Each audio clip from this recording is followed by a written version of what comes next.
You're listening to an Ono Media podcast. Hey everyone, and welcome back to the Into the Dark podcast. I'm your host, Peyton Moreland. I'm so glad you are here listening. If you are watching on YouTube and can give this video a thumbs up, drop a comment, and even subscribe, that would be amazing. And if you are listening on audio and can follow the show and also give a 5-star review, thank you so much for supporting the show. Now, before we get into today's episode, we need to go into my 10 seconds. And if you aren't following me on Instagram, you should be. Number one. Number two, Garrett and I were just in St. George. He actually took a little boys trip, but because Garrett offered to pay for the place that we were all staying, I got to come along with Daisy, and we just kind of kept to ourselves, but Daisy got to swim. Honestly, it was majority for her so she could get in the pool and just have so much fun. And she was so excited because all the boys also wanted to play with her in the pool, and she just lived her best life. And if you were following me on Instagram, you watched the whole thing through my stories. Honestly, it was such a good time. But we are back now and ready to start recording. Other than that, I think this next week is just going to be a busy one. Garrett and I really need to buckle down and get recording. So yeah, check in next week to see how that goes. But that being said, I think that's all I have. And let's get into today's episode. I think it's safe to say that almost all of us agree that murder is wrong. But there's something fascinating about it too. When you hear the story of a brutal killing, it is natural to want to learn more. That is at the heart of a lot of true crime coverage. We want to know all of the details of how someone died, how the police investigated the crime, if the killer got caught. Honestly, we need to know everything. And as you're diving into this kind of story, you may wonder, what kind of person would do something like this? We're always trying to figure out how, why, what's the motive, what drives someone to be so cruel and violent? And those questions are always relevant when it comes to serial killer cases. Lots of people spend their entire lives studying mass murderers. And sometimes after all that research, we still can't understand it. Because occasionally, a person's reasoning and motives are just too bizarre for anyone else to grasp. However, there are also some people who get a little too interested in serial killers. When they hear stories of brutal murderers, they don't feel horror, fear, or confusion. They feel inspired. They want to recreate the worst crimes in history and be just like the infamous killers that they read about. And that is going to happen in today's case. But let's not get too far ahead of ourselves. Instead, let's go back to the start of today's story, which was actually on June 12th, 2020, so 5 years ago. And that day, the police were called to a house in Memphis, Tennessee. There had been reports of a shooting. So they opened the front door of the home to find a horrific crime scene. A 19-year-old woman had just been shot in the entryway. Her name was Jamisha Cubson, but she went by Mimi. And this was her home. So this was Mimi's home. She'd been shot inside her own house. Now, by the time the police arrived, Mimi was still alive, but just barely. She'd been hit multiple times. Mimi was clearly very badly hurt and needed medical treatment, but even worse, she was just shy of being 6 months pregnant, meaning it wasn't just her life that was at risk. She was also in danger of losing the baby too. So right away, the police and first responders rushed Mimi to the hospital, and their doctors scrambled to try and treat her gunshot injuries. But sadly, it wasn't enough. Mimi and the baby both died in the doctor's care that same day. Now, as soon as the news broke that Mimi had been murdered, people started reaching out to the police with tips. See, when she was alive, Mimi had a lot of friends. There were a ton of people who loved her, and they all believed they knew exactly who killed her. It wasn't mysterious. It wasn't, oh my gosh, she was killed. What happened? It was pretty clear. According to these friends, Mimi had been through a lot in her past, and she had made some bad decisions like we all do, and she'd had to deal with some unfortunate consequences along the way. Now, I don't know exactly what kind of trouble she'd been involved with. Those details have not been made public, rightfully so, but here's what I do know. It was dark and it was serious, except after everything she'd been through, Mimi was looking forward to turning her life around and having a bright future. She'd recently resolved to make better choices, and she was trying to live a life that was safe and healthy. And on top of that, when she found out she was pregnant, it was actually really happy news for her. Mimi had always dreamed of being a mother. And now that there was a baby in the picture and they were going to rely on her, Mimi was more committed than ever to living a stable life. She didn't just want to be a mom. She wanted to be a great mom. And there was no doubt in her mind that she could give this baby a fantastic life. And her friends all believed that too. It seemed like there were good things in store for Mimi. There was just one problem. Mimi was dating a man named Joshua Dotson, and everyone agreed that Joshua was bad news. He was just a year older than Mimi, and he did not treat her well. And even worse, he was involved with dangerous criminal activities, the sort of thing that Mimi did not want to get mixed up in. In 2018, he was arrested for robbery, and Joshua pleaded guilty to those robbery charges as part of a plea bargain. And thanks to the deal, he was actually free again just 2 years later in 2020. Now, by now, it was clear that his brush with the law had not changed his attitude. He was still dangerous, and he still broke the law. And on top of that, Joshua acted very violent and aggressive toward Mimi. So all of her friends begged her again and again, please break up with him. They said she was better off on her own, even if that meant she was going to be a single mother. And by the summer of 2020, it seemed like they had finally gotten through to her. Mimi told her friends that she was ready to get rid of Joshua, but she needed to do it the right way, given his history of aggression. She wanted to make sure she was physically safe when she ended things with him. It was too risky for her to just say it was over and walk away. And the next part of the story is truly heartbreaking. See, on the very early morning of June 12th, Mimi called one of her friends. Now, for context, it was shortly after midnight on the day of her murder. And I don't know the friend's name, but I do know she told this person that Joshua was about to come over. Mimi planned to tell him she was going to break up with him. And she expected Joshua to take the news poorly. So Mimi said she needed a plan to get out of the house very quickly in case he became violent. So she asked that friend to drive over to her house and be ready to pick her up. Now, before the friend could reply to say that they were on the way, they heard something in the background of Mimi's end of the phone call. It was a door opening and a man speaking. It was apparent to this friend that Joshua was already at the house. Now, right away, the friend asked Mimi if she was okay and safe, but Mimi didn't say anything, at least not into the phone. The friend then heard some arguing, and it was clear that Joshua and Mimi had already begun to fight. And then the phone call ended. The line went dead. The friend called Mimi back, but she didn't answer. They dialed her number over and over, but never managed to get a hold of her. Now, I don't know for sure what the friend did after that, if they drove out to try and pick Mimi up or if they just called the police. All I'm sure of is that they never heard from Mimi again. Later that same day, the news broke publicly that Mimi had been murdered. And so far as the friend was concerned, there was no doubt in their mind about what had happened. It was clear that Joshua had killed her in a rage after she had tried to end the relationship. So right away, this friend reached out to the police to say, hey, I heard him. He was there on the call. This is what I know. Now, this testimony was compelling, but the investigators didn't need to rely on Mimi's friends to know that Joshua was a solid suspect here. There were also multiple eyewitnesses, including Mimi's neighbors, who were willing to say he'd done it. They'd seen Joshua entering Mimi's house right before the shooting, and they had watched him leave after they heard gunshots ring out. And he didn't try to help Mimi or call 911.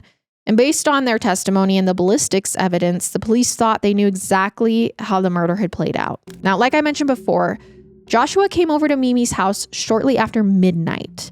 Presumably, she told him at that time that she wanted to end things, and the detectives believed that this made him furious. But it wasn't the only thing he was angry about. Apparently, Joshua did not like the fact that Mimi was pregnant. He did not want to be a father yet. This is part of the reason their relationship was on the rocks. So, like I mentioned before, she was about 6 months along, so it's not like this pregnancy was a new development. It, on its own, didn't make him mad enough to commit a murder. Instead, the thing that really pushed Joshua over the edge that night was a Facebook post. Now, unfortunately, nobody has publicly shared what the post was or what it said, so I don't know specifics. But the point is that Mimi had posted something online that Joshua did not like. Add on his annoyance with the baby, and now he shows up and it's a breakup. This man flies into a rage. Mimi was already afraid of him, and the madder he got that night, the more concerned she was that he would become violent. So eventually, evidence shows she did run away from him. She shut herself in the bedroom and locked the door behind her. Now, once Joshua realized that he couldn't get into the room with her, he pulled out a gun. And he fired it at the closed, locked door one time. Now, he didn't hit Mimi with this shot. He couldn't see exactly where she was in the room, but he was still furious and he still wanted to hurt her and make her pay. So after shooting the door, he slammed the door hard enough to break the lock and force it open, and then he marched into the bedroom.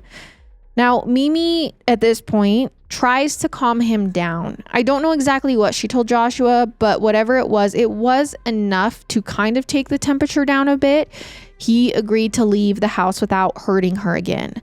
So she watched him walk out of her bedroom, out of her house, and into the yard. And the second he was outside, she closed and locked the front door. Now, because of course Mimi didn't want to give him a chance to come back inside and try to hurt her again, that's why she locked it.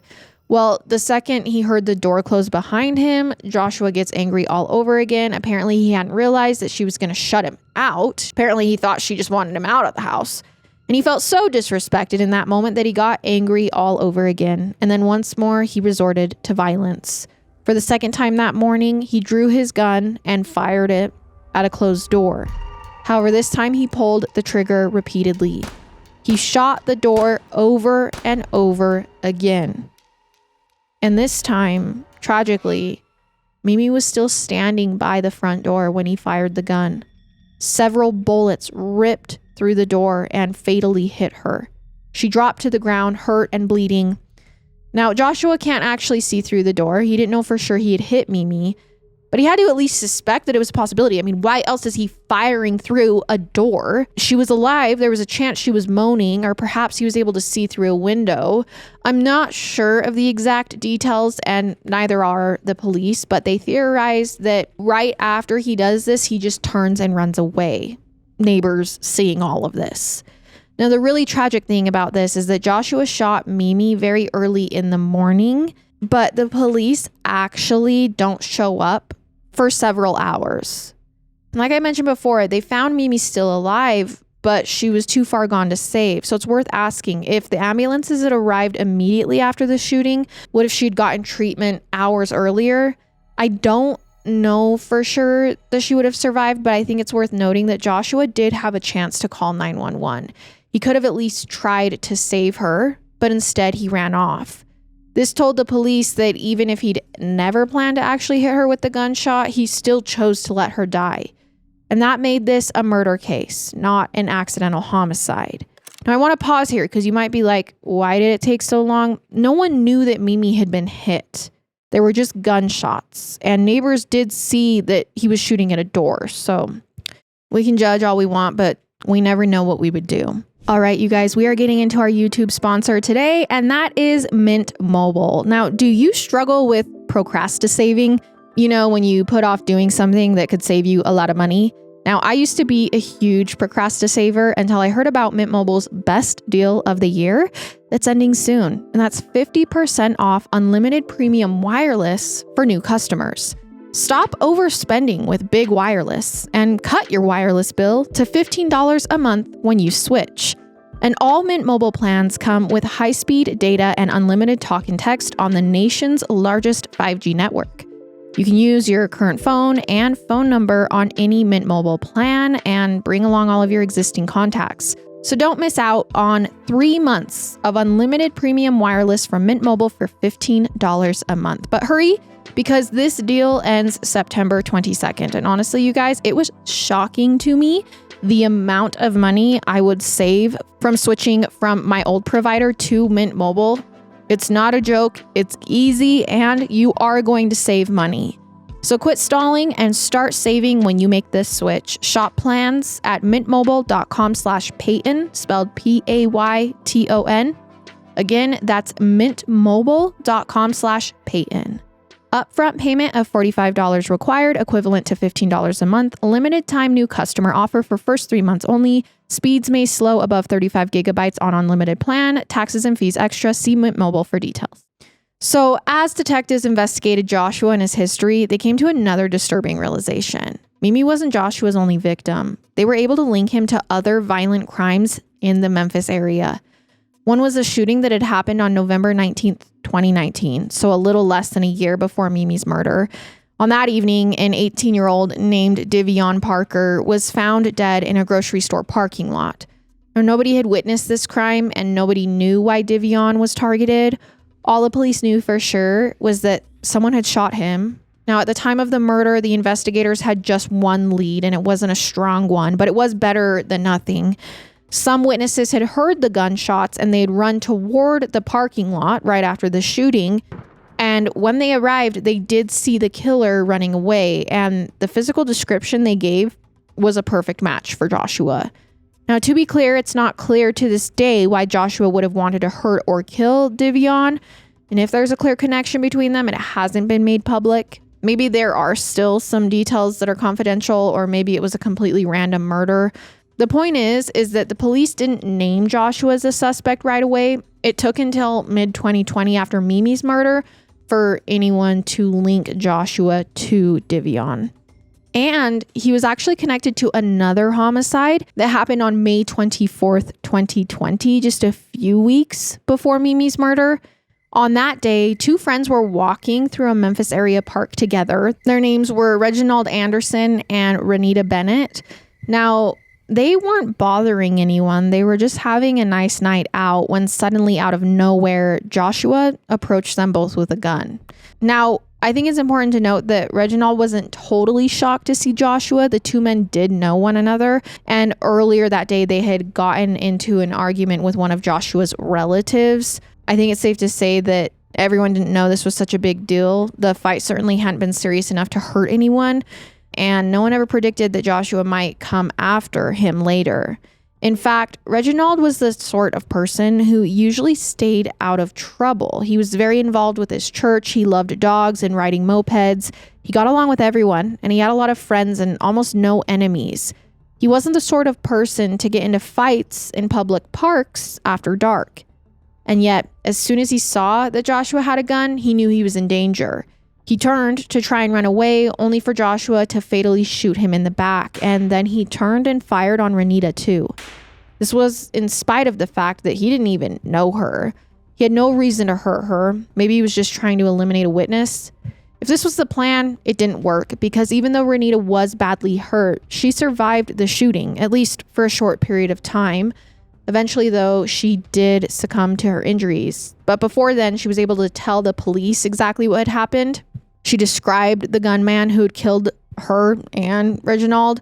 And once again, her statement was a perfect match for Joshua, who to all appearances is on a killing spree. But he hadn't been caught or arrested by June 12th, meaning he was still free when he decided to kill his pregnant girlfriend. Now, once police piece all of this together, they know they need to arrest Joshua, and really fast. He was dangerous and clearly capable of violence, not scared to kill people. Nobody knew if he might try to commit another murder before he could get arrested. So, on June 17th, just 5 days after Mimi's death, the officials made a statement. Said that Joshua had been added to the Tennessee Bureau of Investigation's most wanted list, meaning the police weren't just looking for him, he was a top priority. Now, the statement also warned that he was likely armed and dangerous, basically on the run, because everyone knew he had done this. So people should be very cautious if they saw him out in public. They also offered a reward of $13,500 for any tip that led to his capture. But in spite of the reward, the public announcements, and everything else, it wasn't easy for police to find Joshua. He remained at large. Except, I want to be clear, he wasn't lying low. Joshua was regularly hopping onto social media, including Facebook, to comment on Mimi's murder. It actually started the same day she died, June 12th. About 2 hours after she was declared dead, Joshua shared a post saying how much he was going to miss her, which is odd given that she's only dead because of him and everyone basically suspected him. His comment also implied that he thought she was going to heaven. He told her spirit to fly high. He followed this up with several more posts over the next few days, and in them he said he knew he was a suspect in Mimi's murder case. Joshua understood that the police were looking for him, but he also repeatedly insisted online that he was innocent. According to him, the investigators were looking for the wrong man. Interestingly enough, Joshua was connected with a lot of Mimi's friends on Facebook, and obviously none of them are buying it. Each time he's going online to say he is innocent, they reply online to his posts. They tell him, hey, if this is true, then go turn yourself in. Give the police a chance to clear your name. They argue that Mimi deserved justice, and if Joshua was serious about wanting to honor and remember her, then he should stop fighting the process. It seems that maybe these posts got through to him because after 4 days, so June 16th, Joshua goes on a Facebook live stream. And in it, he said he's innocent, but now he said he's going to turn himself in and trust the evidence will speak for itself. Except then he still doesn't surrender to the police. They didn't know where he was, and he certainly wasn't turning himself in, even though he proclaimed that. It seemed like the entire live stream was just for show, almost like he was just wanting the attention and the admiration that comes along from being the number one suspect and saying you're going to do the right thing, but he's not actually going to go do the right thing. Needless to say, despite being online and taunting everyone, Joshua is still on the run. That is until the very next day. On the 17th, the investigators learned that he was staying in a Memphis area apartment complex. They sent a huge team over to the complex. It included U.S. Marshals, members of the Tennessee Bureau of Investigation, and local police officers. The good news is that Joshua realized there was no way he was getting out of this. There were a lot of people there and they were experienced. So he didn't resist arrest. Instead, he allowed them to take him into custody. But even though Joshua was behind bars, he was still dangerous to be around. While he was in jail waiting for his trial, he made homemade shivs and other weapons repeatedly. Joshua threatened other inmates, even guards. He also engaged in sexual violence in jail time and time again. It's horrific. This whole thing is horrific, but this is shocking. Even though Joshua was showing just how brutal and aggressive he could be, he also pled not guilty to Mimi's murder. He continued to maintain that he was innocent, even while attacking and hurting other people in jail. Now, finally, Joshua's 3-day-long trial began in August of 2024. He was charged with 2 counts of murder, one for Mimi and one for her unborn child. And there's one piece of advice that lawyers almost always give you when you're facing serious charges like these, and that is you should not testify in your own defense. Even if you're innocent and you think you can prove you didn't do it, there are risks to taking the stand. If you contradict yourself or give unclear answers, it might come across like you're lying. And if you word something poorly or you don't seem sympathetic enough, it might make you look heartless or like you don't care about the victim. And if you come across as nervous, jurors might think you're not trustworthy. So to be clear, innocent people misspeak, they get nervous, they forget little details all the time. But if you do this in the wrong context, at your own trial while you're testifying in a murder trial, it can have dire consequences. And that's why a bunch of lawyers always tell their clients, I don't care if you're innocent, do not testify. Except Joshua didn't have a lawyer to give him that advice. He actually decided to represent himself, red flag number 1, even though his charges were as serious as they could be. Not that Joshua even seemed to care that much. Throughout the trial, he fell asleep in the courtroom multiple times. Maybe he was faking for a show. I don't know. Literally, his freedom is at stake, and he acted like he couldn't be bothered to stay awake, which, in addition to being a very bad legal strategy, also seemed very disrespectful to Mimi's memory and loved ones. Like, this is her trial. Then when it came time for him to offer a defense, he calls himself as his witness, exactly the thing you're not supposed to do when you're accused of a crime. And as bad and as shocking as all these things were, the statements he made during his testimony at his own trial were even more stunning. Because Joshua, pleading not guilty, gets on the stand and freely admits to killing Mimi and her baby. And then he also brags about the double homicide against Reginald, Renita, and then even Divion. Keep in mind, he hasn't even been charged with these murders yet. He gets on stand pleading not guilty and says, actually, I've killed multiple people. Only on trial for Mimi and the child. But Joshua still looked the jurors in the eyes and said he had slaughtered all of them. He said the reason he did it was because he wanted to be a serial killer. He claimed he loved the horror movies, Halloween, and he wanted to be a real-world version of the villain from those films, Michael Myers. In fact, he didn't want to just be like Michael Myers. Over and over again in his testimony, Joshua said, I am Michael Myers.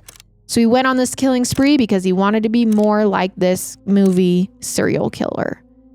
At least, this is what he says. This is why he murdered his first 3 victims. According to Joshua, he had to kill Mimi because she knew too much. She was aware that he had fatally shot the other people. She made it clear that she didn't approve of his violence.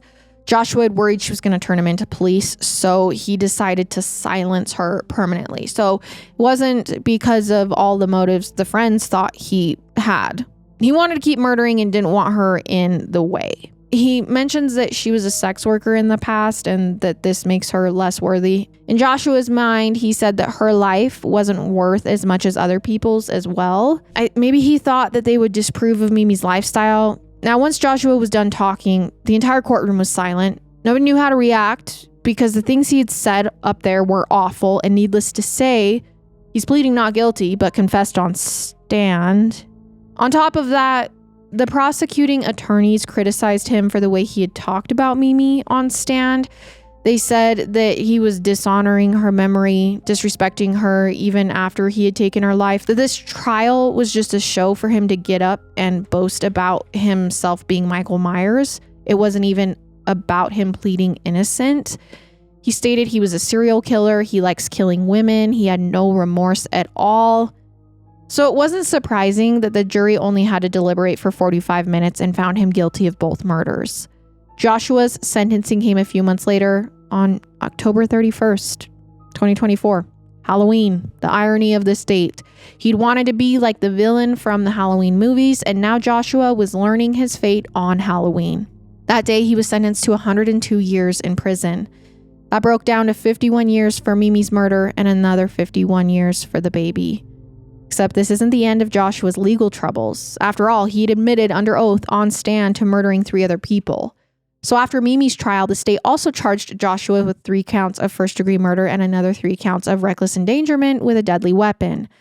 By this time, Joshua had to realize there was no point in maintaining his innocence. After all, he was already going to stay in prison for the rest of his life, and he had already confessed to everything anyways in front of lots of people. So on Valentine's Day of 2025, he pled guilty to all of the other charges. In exchange, he was sentenced to another 159 years in prison on top of the 102 he was already serving. That brought the total length of his prison sentence to 261 years, which means that Joshua's never getting out of prison. But aside from the length of this long sentence, Joshua's story is shocking. Serial killer narratives always are because it's so rare and unusual for someone to be this violent and dangerous for really no reason. And it's also surprising that Joshua admitted to the murders in court. Frankly, it didn't make much sense, but I think he wanted the infamy. He wanted to get up and be the center of attention. Obviously, that's just speculation on my part. I don't know if it's true. However, I do know that some serial killers are motivated by a desire for fame and notoriety. They kill people specifically because they know that their name is going to get in the news, and they like the idea that other people are thinking about them, feeling afraid. I don't know. Joshua's story is somewhat unique because until Mimi's murder, it didn't sound like anyone even realized he was a serial killer. He didn't get a nickname. He wasn't talked about in the media. His violent crimes didn't get any coverage. He didn't get the fame he was seeking. Obviously, this changed after his arrest, namely when Joshua took the witness stand and announced that he wanted to be real-life Michael Myers and talked about the victim in the way he did. His name was broadcast all over the world, and that may be the real reason why he did it, because he didn't actually care about getting away with the crimes. He only wanted to have his chance to make people feel horrified when they heard about who he was and what he had done. And if this is true, it shows why it's important to be careful about how we tell true crime stories. Even when we're covering cases that are shocking or exciting, we should also remember there is a tragedy at the heart of every single murder. 5 people lost their lives at little Joshua's hands. And that's not counting everyone who was threatened by him, frightened by him, attacked by him non-fatally in his life. The judge who oversaw Mimi's murder trial described this case as the saddest she had ever seen in her entire career. And it's so tragic that in his pursuit of fame, Joshua and people like him bring sadness and pain to all of the people around them. So as we wrap up this story, I just want to leave you listeners and watchers with something. This story is about Mimi and her baby. Mimi, who was ready to be a mother, excited, had her entire life ahead of her, as well as her child. And the other victims in this case were just living life. Joshua is not as smart as he thought he is. He's not some brilliant, freaky Michael Myers who's going to have 1 million movies made about him. He's not some diabolical, brilliant genius killer who evaded police. What he did on the stand was honestly the opposite of someone who's wanting to be infamous. It was so pathetic. It was so pick-me. It's just disgusting, and I just want to be clear that Joshua is not cool. He's not an idol. He's not someone to be looked up to. This case is about the victims, and I hope that when we look back on this story, we all remember it through that lens. Thank you so much for watching, and I will see you next time as we go further into the dark together. Goodbye.